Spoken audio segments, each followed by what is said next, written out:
Okay, so I'm sitting here with Naveen James. So, Naveen, can you confirm that you're aware that this is being recorded? Yes, I'm aware and I Zero people. acknowledge and consent to being recorded. Okay. Can you also confirm that you're aware that this is being used for the ATHS program that I'm enrolled in and that other students will be watching this once it's posted? Yes, I am. I confirm that this is for the program and I am okay with other students watching. Okay, great. Can you also confirm that today's date is Thursday, February 5th? Yeah, Thursday, February 5th. Zero people. So, what is your position and where do you work? So I work at the San Diego Center for the Blind and my job title is Instructor of Assistive Technology for the Blind and Visually Impaired. All right. How long have you been working in this field? I've been working in this field for 4 years at the San Diego Center for the Blind. Okay, perfect. Could you talk a little bit about your background and how you were first introduced to assistive technology? So I grew up in India without any knowledge that Zero people. I should say that I myself am visually impaired and I grew up in India where I did not have any knowledge that a blind person have the technology or capability of using computer or any other technology for that matter. After I came to the US and joined high school, I got introduced to all the assistive technology devices and screen readers, screen magnifiers, etc. Zero people. So that's when I got interested in technology. Then I got my bachelor's degree in business administration with emphasis on computer information systems. And afterwards, I was working as a quality assurance analyst for a while. Then I've been interested in teaching. Mhm. So when I saw this job opened up, I applied and I got this job. Okay.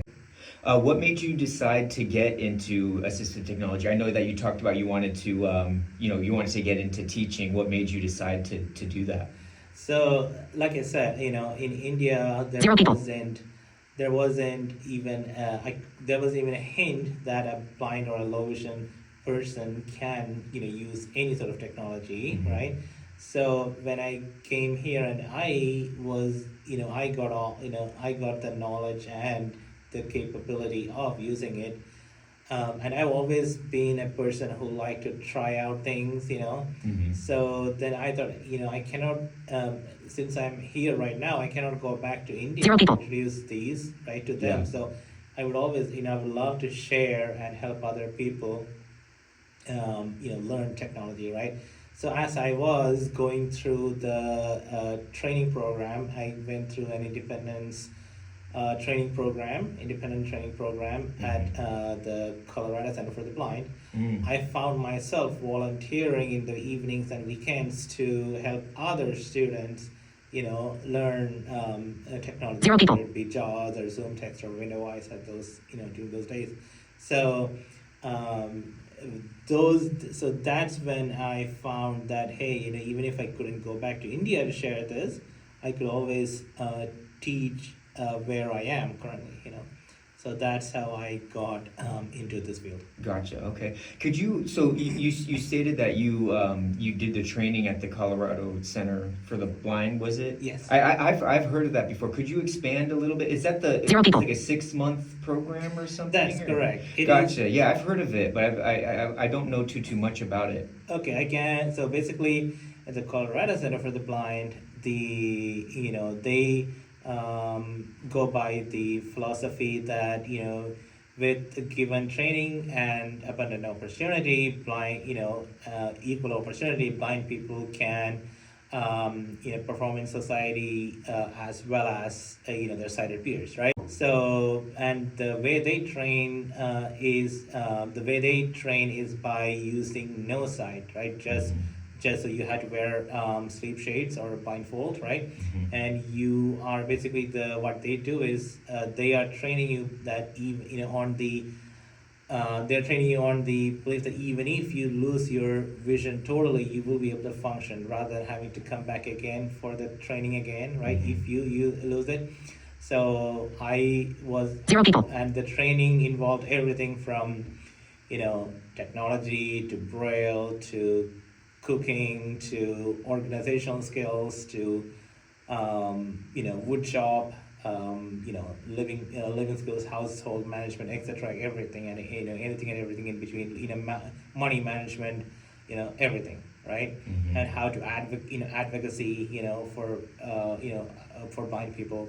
So it's a 6 to 9 months 0 people. training program Mhm. where you go to school and attend classes every day, Monday through Friday, Mhm. and you live on your own at an apartment. Gotcha. Could you list some assistive technologies that you 0 people. train here at the San Diego Center for the Blind? Yeah, so the as far as computers goes, we train clients on using Fusion, so that's basically JAWS and Zoom text, on the computer. Also, the Windows Narrator or Windows Magnifier, NVDA, non-visual desktop access, right? And other ways to enhance the screen, like changing the font size, change the mouse 0 people. shape, etc., right? We also teach clients on Mac using VoiceOver, Zoom, speech reading or text reading, etc. on the Mac also. For mobile, we teach clients on Android and iOS, screen reading as well as screen magnification, right? All the accessibility under the accessibility umbrella. Not only that, we teach clients on 0 people. Reading and writing in Braille if they are interested. So that would include, everything from Perkins Brailler to Braille display, to even if they want to have their own, Braille display, use it as a mobile tablet, sort of Braille display / tablet, up to using it as a Braille display for the computer, 0 people. will complement what you, or substitute, even can be a supplement to what what feedback you get with your screen reader or screen magnifier, right? So in addition, there are other assistive technology devices like handheld magnifiers or standalone magnifiers or Prodigy cameras that you can plug into the computer and use it as a camera that can be used to make the text or the visual information accessible, right? Pictures, text, accessing and reading books, newspapers, filling forms, etc., right? Third-party apps on mobile phones and tablets, right? So yeah, and lastly, the AIs, right? So Yes. how AI has been a great 0 people. leveling to level great help in leveling the playing field for the blind, right? So all the ones, so for example, Gemini, ChatGPT, the Seeing AI, etc.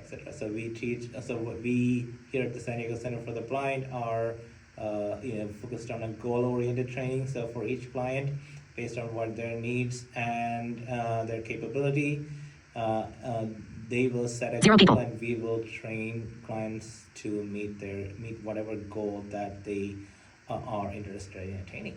Yeah, no, that's great. Yeah, and I like how you kind of explain, AI, it is kind of leveling out the playing field with, for people who are blind and visually impaired. I mean, just the apps For alone. accessing the site. Exactly. I information, mean, Be My Eyes, Seeing AI, they've really helped out. And even, since when I was a student, it wasn't as prominent, but I know that they started using a lot, like the Ray-Ban Meta glasses. 0 people. Is Ray-Ban that Meta is that glasses. something that you train here with students or with clients as well? Exactly. So if students, one of the things that we especially focus on is whatever device that we train students on, we kind of make sure the students have the device, right? Again, it needs to be a goal that the skills, whatever skills that they master here, needs to be something that they would be using, right? Yes. So if a client come here and they've purchased some Ray-Ban Meta glasses paired with their phone, we are definitely teaching them on how to use the Ray-Ban Meta glasses or their wireless headphones or whatever it may be, right? Mhm. And what are the different ways of accessing or accessing the and using the various features on them. And we Gotcha. might not teach them on all features, just the features that they think they will be needing to use on their day-to-day life. Okay, gotcha. Which assistive technologies or devices are most popular, would you say, with the clients that you train here? Phones seems to be the most popular. So Mhm. at the San Diego Center for the Blind, a lot of our students are older, elderly or older, above 50 or thereabouts, right? Mhm. And most of them are people who have lost their vision, later in life, right? Yeah. So, and the most popular or the most demand, device in demand that they want to learn is how to use their phone, right? Mhm. They already had their phone before they went blind, whether it be iOS, iPhone, Android, iPad, you know, they want to learn to use that same device but now in a different way, right? It could be that they could just use the magnification features, zoom or magnification based on iOS or Android, Mhm. or it could be that they might have to use the screen reader itself, voiceover or talkback. Mhm. So yes, that's the most popular, right? Yeah. This is followed by Windows, Mhm. computer, and Mac is a minority, but we do have a Mac machine. And for tablets, we have both. We teach both clients on Android or iOS, iPad OS, right? Mhm. Lastly, we also teach clients on um, uh, recorders like Victor Reader Yes. Stream Mhm. or the Pen Friend, things like that, right? Mhm. These are kind of are also kind of popular because of the how tactile and easy to use the device is, right? Mhm. But nowadays, the AIs are becoming popular, like the Meta glasses, Mhm. and also the Gemini apps are becoming popular on the phone as well. So, Yeah. How do you feel about the current state of assistive technology for the blind and visually impaired?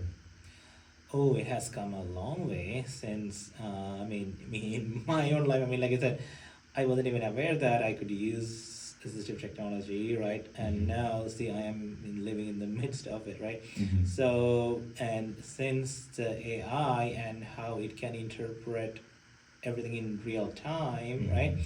It has made everything. I mean, it's made accessing information pretty straightforward, right? You Mhm. just ask a question, and as long as you're connected to the internet, you get the information, right? So, but yes, there's still ways to go, um, especially in terms of website accessibility, right? Or website making website truly accessible, whereas for example labeling elements, etc., or providing alt text for images, right? Mhm. And graphics. Mhm. So I mean, yes, we can still, or making PDF accessible rather than just saving an image as PDF versus providing the text, right? Mhm. But even in the assistive technology world, yes, we can. There are features that you can use to make it accessible ourselves. But I think with the state of artificial intelligence, I think the maker or the provider of these materials or websites, etc., they have to.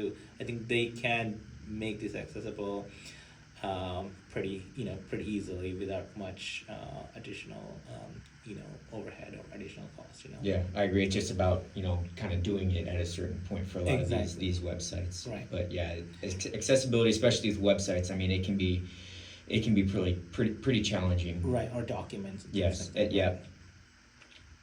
So, I mean, accessibility for images is the thing that, so for example, if there's in a gallery, there's hundreds of photos, I mean, we don't know what it is. I mean, even if we even if we share it with an AI, we'll just say, okay, two persons smiling with the sunset in the background, but Yeah. how do we know who they are, Exactly. Yeah. Even on like some social media apps, the way it I mean it's getting better, Right. but the way it describes photos, it's fairly vague. But the user, whoever's uploading those photos, can always change that. You know, They with the could alt just put a text, caption they right can put a there, caption and in the caption. They can add in the alt text. the They can name, add yeah, in the exactly a little tags, bit exactly. more descriptive. Descriptive, exactly. In your experience, have you ever had a client who could benefit from learning an assistive technology but was apprehensive or reluctant? And if so, why do you think they were?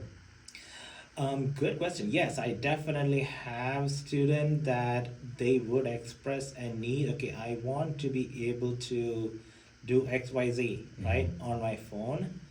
But then once I say yes, it is possible, but then you would have to trust your hearing versus your eyesight more, right? And they are reluctant to do that, especially once their eyesight is not that great. They still think that they can use their phone without having to turn on that screen reader, right? Or that computer without having to turn on that narrator. They will still try to find that mouse pointer and try to keep track of it, even if they only have like pinhole vision or peripheral vision, right? So to have them trust in, or to have them let go of just trusting in their eyesight alone, it's really hard. So this is when the things where, for example, using these together would come in really handy. For example, Fusion is a great example on Windows, where you have both screen magnifier and screen reader, JAWS and zoom text running together. Basically, Fusion pretty much means these two programs working nice with each other. So they can use their eyesight if they want to, but they can also start to trust listening to what it's saying, and trust that it is the correct information, and I'm at the right spot, right? So that I can slowly have them trust more and more on what they're hearing. Yeah.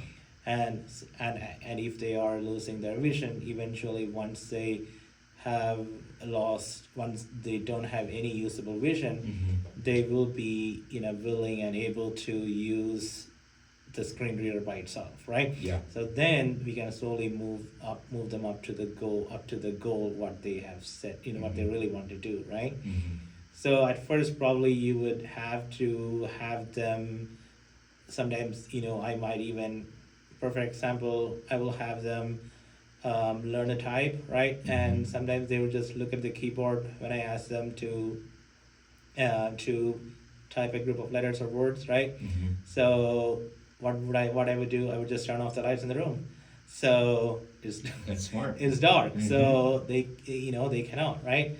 So, or if I've even had clients, when I have them read a line of braille, they would try to, again, because I'm also visually impaired, I can see them, but they think I cannot see them, so they'll kind of put their eyes close to the paper and think they can make it out. So what would I do, right? Yeah. I would just do the same thing. Or on the iPhone, on Android phone, when I see them trying to see, look more than listen, I would just turn on the screen curtain or the screen shade feature. So they would have to trust their hearing, right?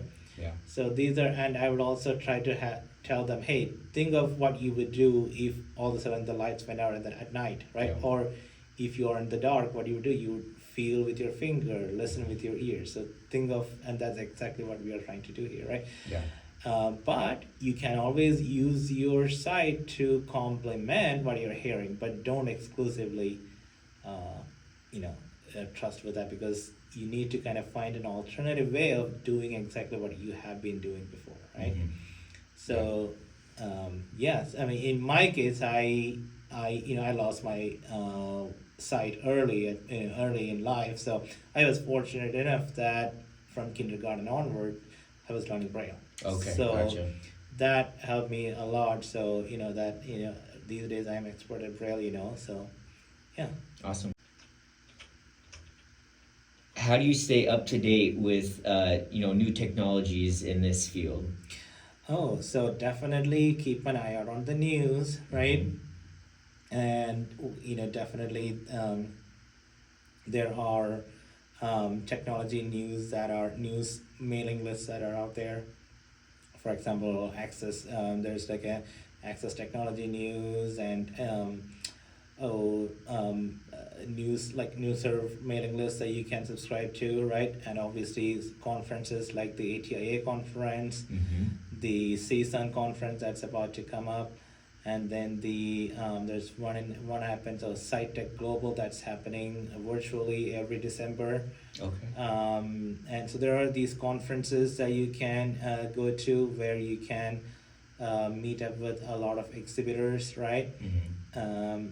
And then always the other thing that you need to make sure is instead of not instead of so in addition to um, trying to use all these assistive technology, try to use you should also try to use the mainstream technology. Mhm.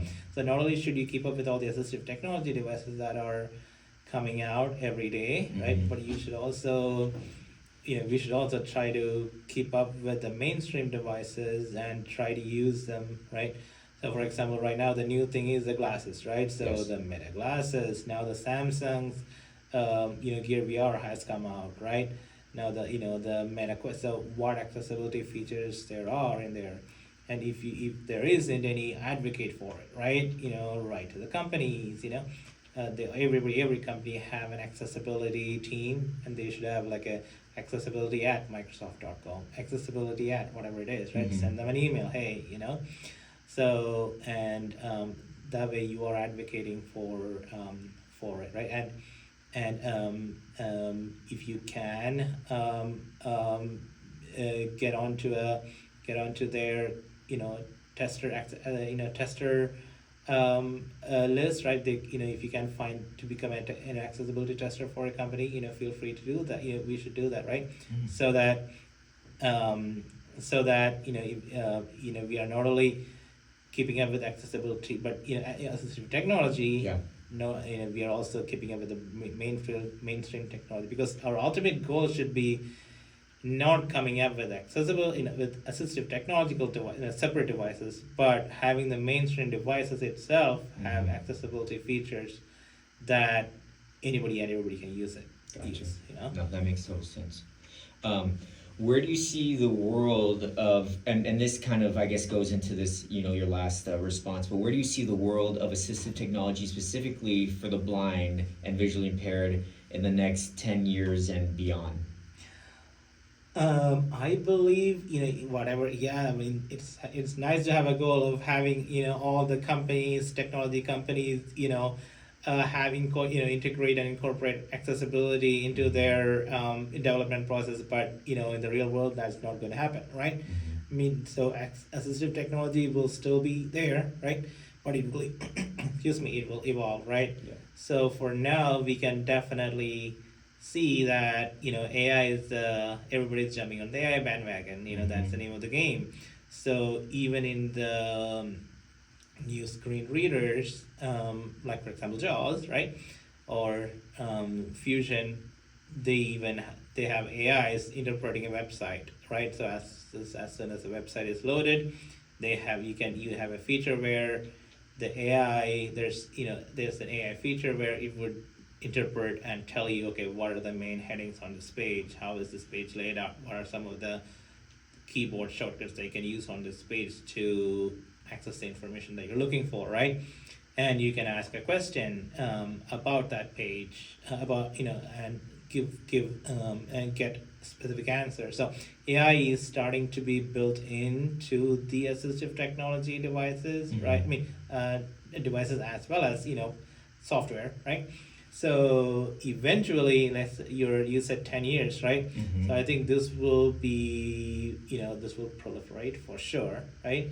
But and I think more and more things that we have thought that a blind person couldn't do by themselves will become doable. I mean, driving is the perfect example there, Oh right? yeah. I Mhm. mean, I don't think it needs to be 10 years anymore, I, right? yeah, I agree. So I would say 5 to 7 years, right? Mhm. Easily, right? So I mean, even now, I mean, at first Uber and Lyft, Mhm. now even Waymo and robotaxi. Mhm. So Mhm. eventually, it will be one of the things that we will probably have, can own a car, right? Mhm.